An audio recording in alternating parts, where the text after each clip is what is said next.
Okay, be honest. As international students, did we ever think we will miss आज खाने में क्या बनाऊं? Because it was like a constant alarm that annoyed us. But now, we genuinely don't know क्या खाना है. So we end up ordering pizza or making Maggie or worse, not eating at all. But don't worry, I am out of that problem and I'm gonna take you with me. I'm gonna give you breakfast, lunch, dinner, and snack recipes, so no excuses not to eat healthy anymore.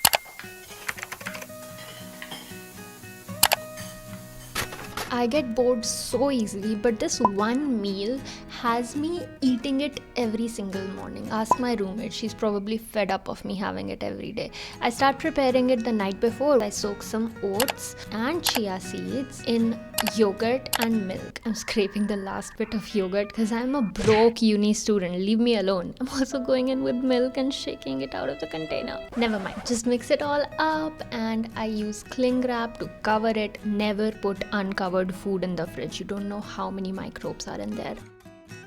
Let it rest and the next morning wake up, wash and cut some fresh fruits.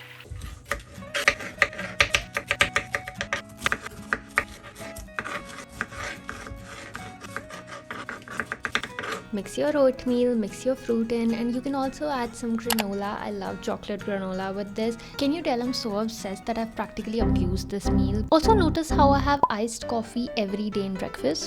I woke up and the first thing I did was grab coffee because my aankhein nahi khul rahi. By just frothing coffee, sugar, warm water, adding milk and ice, mixing it all up, you get this beautiful I don't know what coffee. But it's really yummy.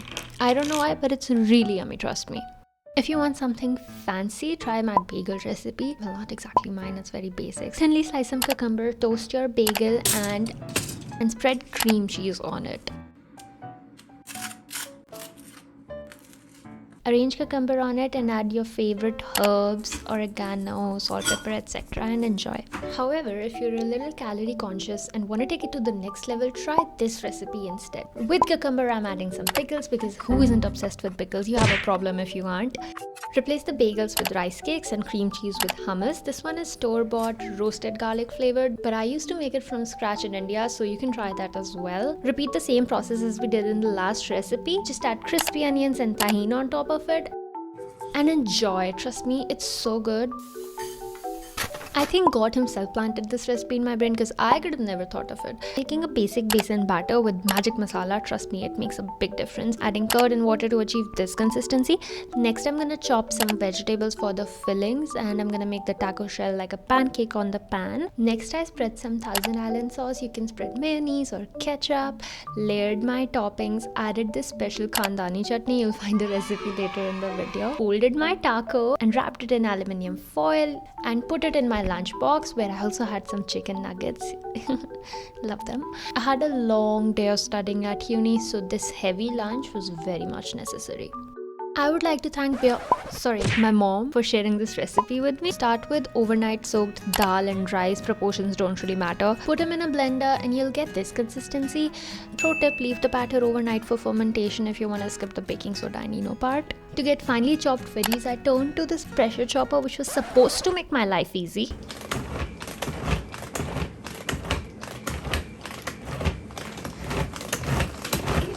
After catching a breath, of course, add your vegetables to the batter, add spices, whatever you want, and your idli batter is ready. I have a steaming kadhai with these idli molds. Thank God my mom forcefully packed it in my luggage, but if you don't have that, you can use small steel bowls in place of it. I'll cover the kadhai and let them steam for about 20 minutes while I make my khandani chutney. It just takes tomatoes, chilies and salt. I'm also adding onions for the crunchiness. Blend it up and you know what? It can be stored in the fridge for up to a week, but of course it tastes best when fresh. Oh my god, I almost forgot about our idlis, but look, they are ready. They passed the knife test. Let's demold them and have them. It's so fluffy and I've not added like any baking soda.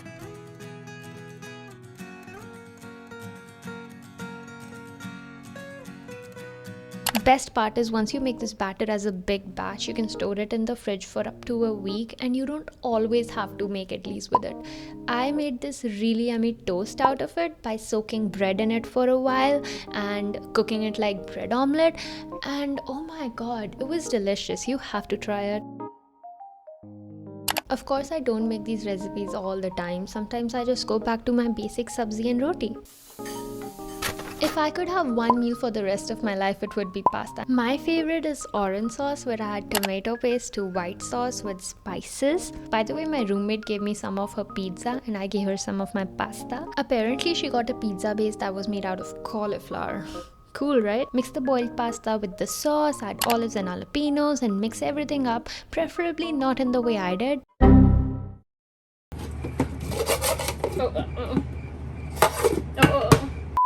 I seriously don't know why I just added dhania to pasta, but anyway, enjoy!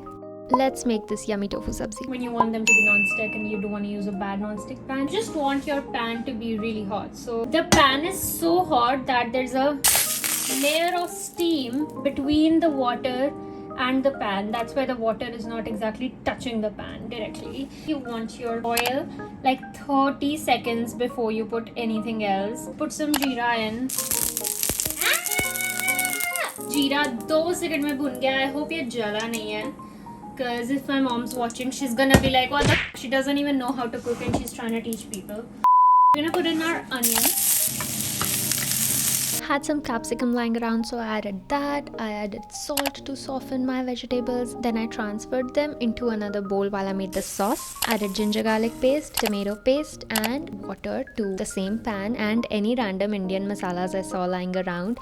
I added whipping cream and the vegetables I sauteed earlier, mixed it all up, and then I finally added my air fried tofu. I started making my rotis, and see, I don't usually make rotis, let alone even have rotis, so this happening with me was a big deal. Oh my god, guys! Oh my god! My roti is fooling! I'm so excited. Look at it, it's not round, but it's fooling, you know? It's fooling. I have...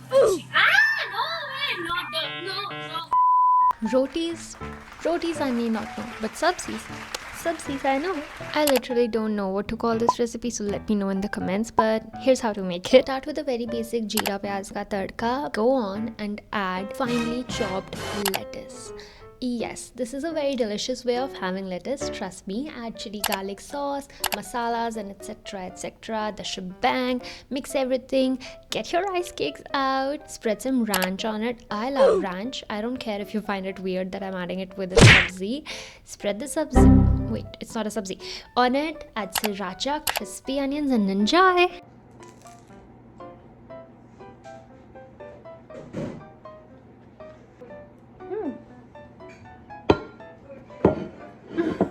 Nothing hits harder than ghar wali dal. Back home, the dal I had was a little tangy, and this is my adaptation of it. Starting with the red onions ka tadka, green chilies and tomatoes, mixing it all up. Add some salt, haldi, amchur, garam masala and let it rest for a while. Properly rinse your dal. I don't know what this dal is called. Probably my mom and dadi will be the first ones to comment and call me out. Adding a dal masala that I got from Walmart, removing my tadka to retain its crispiness, and then adding my washed dal with some water. I don't remember the proportion, I'll have to ask my mom. Put it on the screen, adding haldi and salt, and this is day 1000 and I don't know what of not knowing how to close a cooker ka dhakkan.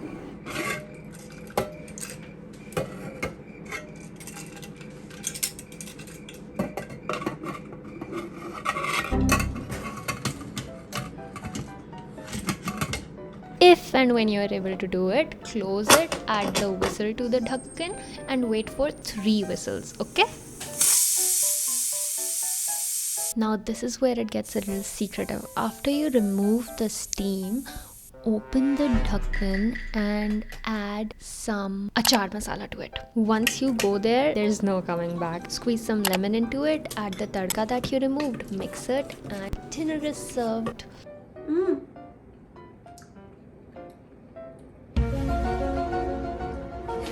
अब तूने इसमें आज अचार डाला ना I was missing home so much that I had this big bowl of dal. Come on, it's healthy, try it. If not Indian, then try this Mexican-inspired recipe of rice. Start by chopping onions, capsicums, and any leftover vegetables. In my case, I had a tomato left in the fridge. Also chopping a small green chili for the extra spice. According to me, Indian and Mexican just go hand in hand. So here's me also preparing a small raita.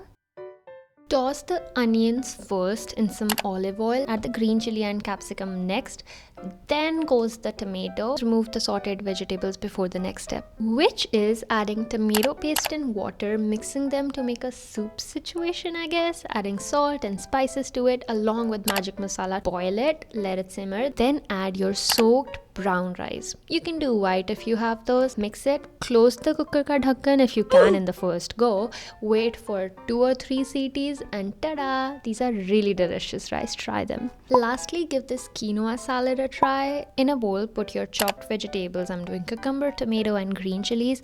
Add some salt, pepper, paprika, and oregano. Put some ranch on top. Add your boiled quinoa to it and sprinkle some lemon juice. Mix it up and devour. Literally so good. I eat fruit like candy, especially with tahini. I love peaches, plums, apricots, also some steamed vegetables like edamame, broccoli, obviously chicken fingers. I love chicken fingers. And I also tried this really exquisite Mexican, bahut zyada Mexican ho gaya, I know, but really nice candy that I found somewhere in downtown, and it was so khatti meaty and it was really, really good. That's it for today's video. You can find more recipe inspiration on either my Pinterest board or my Instagram, and if you need a part 2, I am always up for some cooking. Thanks for watching. Bye.